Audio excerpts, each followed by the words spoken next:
93 FM. 93 Equinox Radio.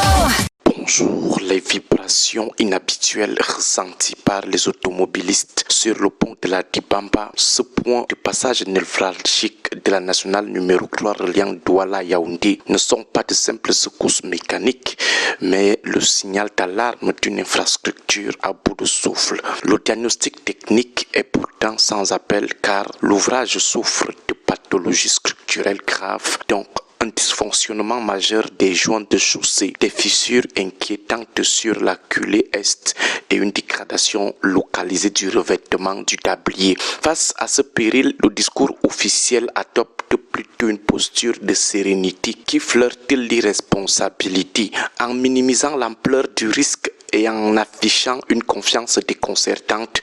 Le gouvernement s'enferme une fois de plus dans ce que l'on pourrait appeler la négligence du déni de la réalité. Cette attitude de chronique où l'on préfère nier la gravité d'un danger plutôt que d'en admettre l'urgence est devenue la marque de fabrique du gouvernement qui attend le drame pour feindre l'action. Ce refus systématique de regarder le danger en face ne date pas d'hier et l'histoire récente du Cameroun est jalonnée de tragédies qui auraient pu être évitées si l'humilité l'avait emporté sur l'arrogance administrative de l'ogre de 82. On se souvient avec douleur de la catastrophe ferroviaire des Eka le 21 octobre 2016 où plus de 80 de nos compatriotes ont perdu la vie.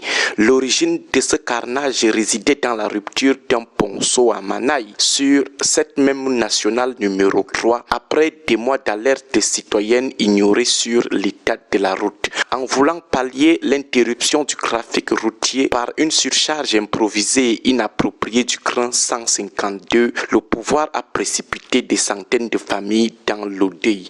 Si le gouvernement n'avait pas brillé par son mépris des signaux d'alerte bien avant l'effondrement de la chaussée, si la maintenance préventive n'avait pas été sacrifiée sur l'autel du déni, le convoi de la mort n'aurait jamais pris le départ dans de telles conditions de précarité technique. La même inertie coupable s'est manifestée face à la menace terroriste de Boko Haram dans l'extrême nord.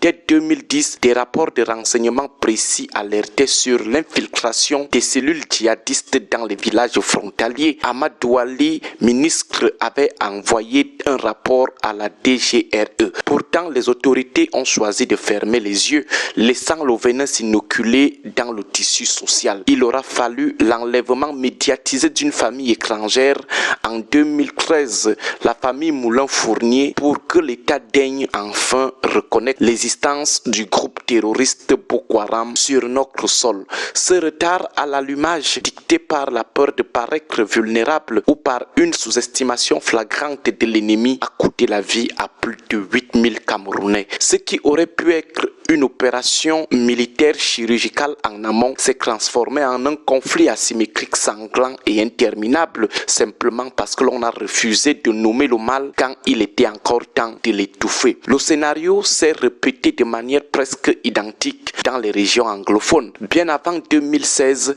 les frustrations identitaires et les velléités de sécession étaient déjà palpables, s'exprimant chaque année lors des commémorations du 1er octobre.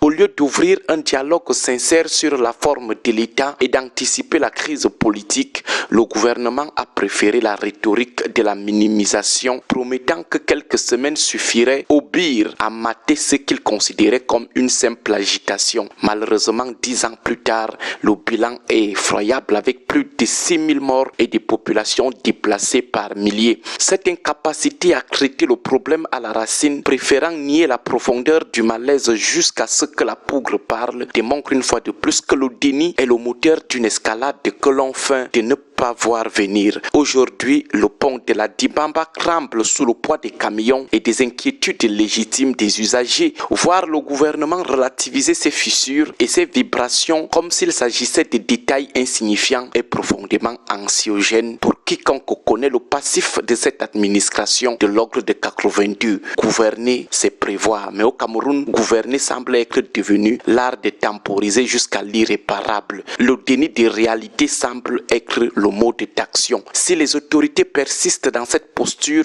rassurante de façade, sans engager des travaux d'urgence structurelle, elles porteront l'entière responsabilité d'un éventuel drame sur les rives de la Dibamba. Les ponts qui s'écroulent, tout comme les crises qui s'enlisent, ne se réparent jamais avec des communiqués laconiques ou avec une assurance orgueilleuse. Agréable journée à tous, que Dieu et nos ancêtres protègent notre pays. 93 FM. Equinox. Radio.